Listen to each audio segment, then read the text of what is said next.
दिया गया है। शुभेंदु अधिकारी जब आए थे तो उन्होंने स्कूल में तो कर ही दिया था इसे, अब इसे मदरसों में किया जा रहा है अनिवार्य, तो क्या बोलेंगे आप?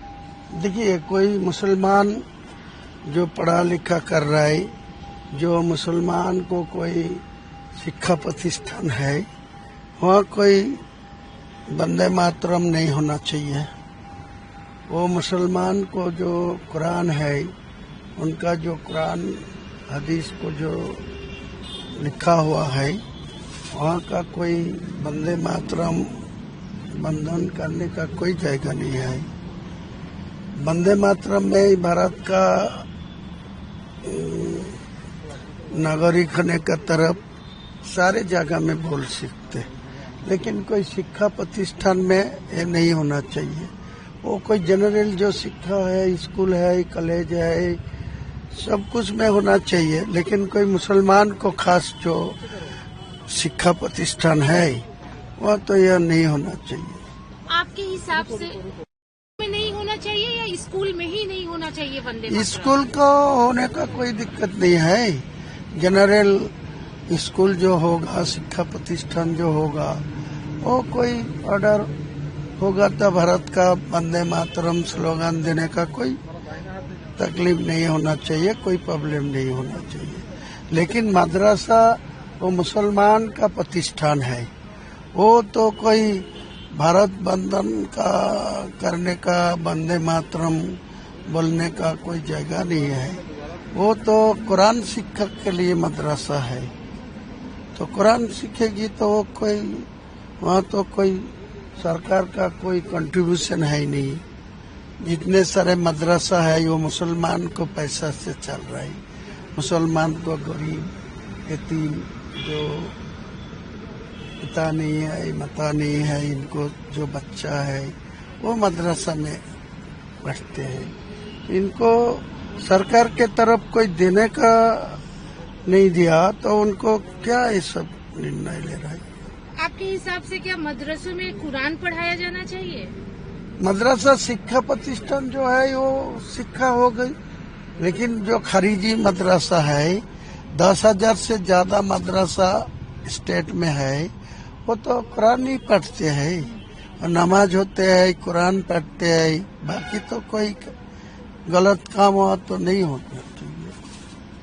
अभी दादा आपने जैसे कि कहा कि सरकार की तरफ से जो नोटिस आया है कि गाय या फिर कोई भी कुर्बानी से पहले सर्टिफिकेट देने के लिए, बट आप अभी भी यही कह रहे हैं कि नहीं कुर्बानी होगी? कुर्बानी तो होना ही चाहिए। ये 1400 साल से ज्यादा टाइम से सारा इंडिया नहीं है, सारा देश का, विश्व का जो मुसलमान है, सब लोगों को वो कुर्बानी, पशु कुर्बानी देते हैं। कुर्बानी का अलग एक महत्ता है, वो कुरान का निर्देश है। जितने को पास कुर्बानी देने का हिम्मत है, पैसा है, तो उनको वो करना ही चाहिए। तो अल्लाह के खुशी करने के लिए अल्लाह ने जो निर्देश दिया कुरान में, वो तो मानना ही चाहिए। हर मुसलमान ये मानेगी, किसी को ये नहीं रुक सकता। लेकिन दादा मुसलमानों में भी वर्ग हो गए हैं, जैसे तोहा सिद्दीकी हो या फिर बाकी और कोई, उन लोगों का कहना है कि सरकार की अगर निर्देशिका है तो ठीक है, हम गाय नहीं खाएंगे या हम कुर्बानी नहीं करेंगे। इस पर आप क्या बोलेंगे? अरे वो कोई गाय खाने के लिए मना करेगी, कोई ऑर्डर करेगी, तो अलग सिस्टम में देश भर के करने दीजिए ना। तो दिल्ली में वो भैंस का काट के, वो गाय काट के एक्सपोर्ट इंपोर्ट कर रहा है, वो पैसा क्यों खा रहा है? इंडिया गवर्नमेंट क्यों ऐसा कर रहा है? सारे लाइसेंस कैंसिल कराना चाहिए। वो मुस्लिम लोग को लाइसेंस दे के रखा, शटर उसका, वो तो सारे दिल्ली से इतना सारे बीफ, इतने सारे भैंस का जो है, वो तो इंडिया से बाहर में कोई सारा देश में ये सप्लाई हो रहा है, इंटरनेशनल मार्केट कर रहा है। यहाँ क्यों ये सब बोल रहा है? ये बोलने का जरूरत नहीं है। राज्य सरकार को आप किसी तरह की अपील करेंगे इसे लेकर? हाँ, जरूर करूंगी। अब राज्य सरकार को खुद चीफ मिनिस्टर को मैं दिखा हुआ तो बात किया तो बोला है ठीक है आप कोई ओपन प्लेस में नहीं होना चाहिए। नहीं, ओपन प्लेस में नहीं करने मना कर दिया। ओपन प्लेस में कैसा करेगी? वो तो अपना अपना खुद घर में, घर का अंदर जो जगह है, वो मकान का अंदर जो जगह है, उनको जगह में ये कुर्बानी करेगी। क्या दिक्कत है? कोई मना करने का हक ही नहीं है। मेरा मुस्लिम लोगों को जो मानना वो मानने चाहिए। मुस्लिम लोगों को जो कुरान मुताबिक जो ईद का नमाज पढ़ना, रोजा रखना, कुर्बानी करना, ईद उल अजहा का नमाज पढ़ना, ये मुसलमान लोगों को हक है। ये क्या रोक सकते? कोई रोक नहीं सकते। एक और चीज दादा, जो बुलडोजर चल रहे हैं अनऑथराइज्ड कंस्ट्रक्शंस पर, उसे आप कैसे देखते हैं? क्योंकि वो कोई इनलीगल कंस्ट्रक्शन बना के रखे, इनको बुलडोजर दे के कोई तोड़ेगी तो मैं इनको कोई खिलाफ नहीं जाऊंगी। गवर्नमेंट को तरफ कोई इनलीगल कंस्ट्रक्शन क्यों बना के रखा, उनका ही जिम्मेदारी है। वो कोई ऑर्डर देना चाहिए, मौका देना चाहिए, वो तोड़ देना, रिमूव करना। तो रिमूव नहीं करेगी तो सरकार के तरफ जो बुलडोजर लगा के तोड़ देगी, रिमूव कर देगी, तो क्या दिक्कत है? लेकिन तृणमूल तो इसे गलत मान रही है। आज वो प्रोटेस्ट करने पर उतर आई है। वो प्रोटेस्ट कहीं अंदर में करेगी, कोई बाहर आके करेगी। कोई इनलीगल कंस्ट्रक्शन का मैं कोई भी सपोर्ट नहीं दूंगी। इलीगल कंस्ट्रक्शन की बात करें तो अभिषेक का जो घर है उसमें भी है कि अब एक तरीके से हाँ, तो वो भी तोड़ना चाहिए, वो भी रिमूव करना चाहिए। किसी के लिए लॉ तो अलग नहीं है ना, किसी के लिए लॉ अलग नहीं है। वो तो होना ही चाहिए।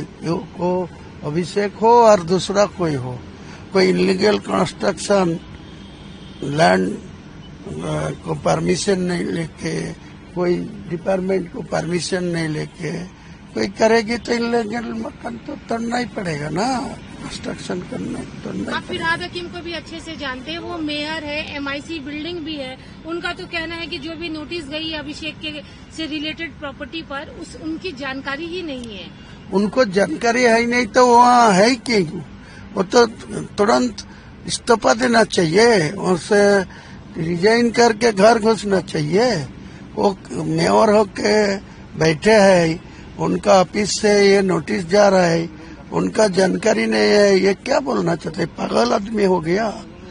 इनको कलकत्ता का मेयर बन के बैठे हैं और उनका ऑफिस से उनका जो सारे अधिकारी है वो नोटिस भेज रहा है, तो जानकारी नहीं तो वो कैसे है? उनको तो तुरंत रिजाइन करके घर घुसना चाहिए। दादा, इसी से रिलेटेड है कि ये जो नोटिस गया है बोरो 9 से गया है। उसकी जो चेयरपर्सन थी देवलीना विश्वास, उन्होंने इस्तीफा दे दिया है बोरो चेयरमैनशिप से, सिर्फ इसलिए कि पार्टी उन पर प्रेशर बना रही थी, कुछ इधर उधर का काम करने के लिए बोल रही थी जो उन्हें नीतिगत नहीं लगी। पार्टी की तरफ से इनको ये तरीका में पहले होना चाहिए। वो आज गवर्नमेंट को हट गया, ममता बनर्जी TMC गवर्नमेंट से चुनाव हार गया, बाद में ये बोरो चेयरमैन में रिजाइन कर रहा है। इनको पहले तो नहीं रिजाइन किया, अभी वो पैसा नहीं ले पाया, इसीलिए रिजाइन कर दिया। मुख्यमंत्री शुभेंदु अधिकारी ने कल BSF के साथ में मीटिंग की थी। उन्होंने साफ तौर पे कह दिया है कि जो घुसपैठिए आए हैं बांग्लादेश से अवैध तरीके में, उन्हें अब किसी दूसरे जगह नहीं बल्कि डायरेक्ट BSF को सौंप दिया जाएगा। वो BSF के अंडर में अब रहेंगे। वो सही बात किया मुख्यमंत्री, जो बात किया मैं सुना खुद।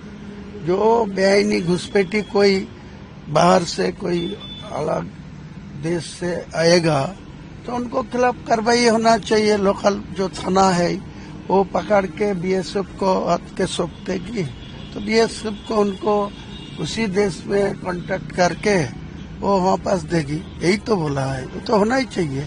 दादा, कि आप भी मानते हैं कि पिछली सरकार की वजह से घुसपैठिए मतलब अवैध तरीके से बांग्लादेश से लोग यहाँ पे घुसे थे, क्योंकि यहाँ पे बॉर्डर का एरिया अच्छा खासा है ना? ज्यादा मेरा मालूम नहीं है, नहीं होना चाहिए। सेंट्रल में तो होम डिपार्टमेंट है, कोई बेआईनी घुसपैठी आएगी तो इनको भी जिम्मेदारी है, इनको भी देखने का हक है। तो कोई नहीं देखे, कोई आए, किसी बेआईनी कोई घुसपैठी को मैं ही सपोर्ट नहीं दूंगी। फेंसिंग के लिए जमीन भी दी गई है बीएसएफ हाँ, को। होना चाहिए। तो ज्यादा से ज्यादा जमीन नहीं दिया, 27 किलोमीटर के अंदर जो होगा होने दीजिए। बाद में फिर जो है 600 किलोमीटर अभी तक पेंडिंग है। 2200 से ज्यादा किलोमीटर स्टेट का है बॉर्डर इलाका, तो 1600 कंप्लीट करके रखा। 600 से ज्यादा ये है, 27 किलोमीटर ओनली फॉर हैंडओवर हुआ। तो होने दीजिए, काम करना चाहिए। ज्यादा बोलने के तरफ जो काम करना चाहिए। शुभेंदु अधिकारी जी को मैं यही बताऊंगा, ज्यादा बात कम कर लीजिए, ज्यादा काम कर लीजिए। आपको लगता है कि वो बात कम कर रहे हैं, मतलब बात ज्यादा कर रहे हैं और काम कम कर रहे हाँ, हैं? वो तो 15 दिन हुआ, हाँ। तो 9 तारीख आया, 15 दिन भी है नहीं, 10 दिन गुजर गया। तो ज्यादा से ज्यादा अधिकारी को पावर दे दिया, तो उनका पुलिस दफ्तर, होम दफ्तर उनका पास है।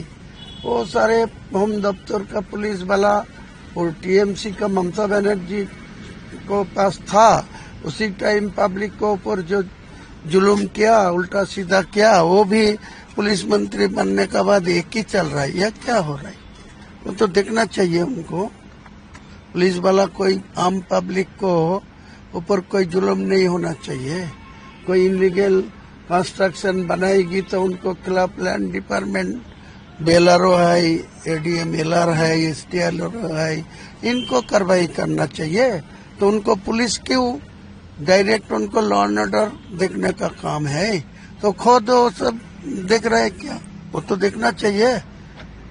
मुख्यमंत्री जो अपोजिशन में था, वो ममता बनर्जी को होम डिपार्टमेंट के सारे उनको मीटिंग नहीं करने दिया, रैली नहीं करने दिया, हाईकोर्ट में जाके नहीं।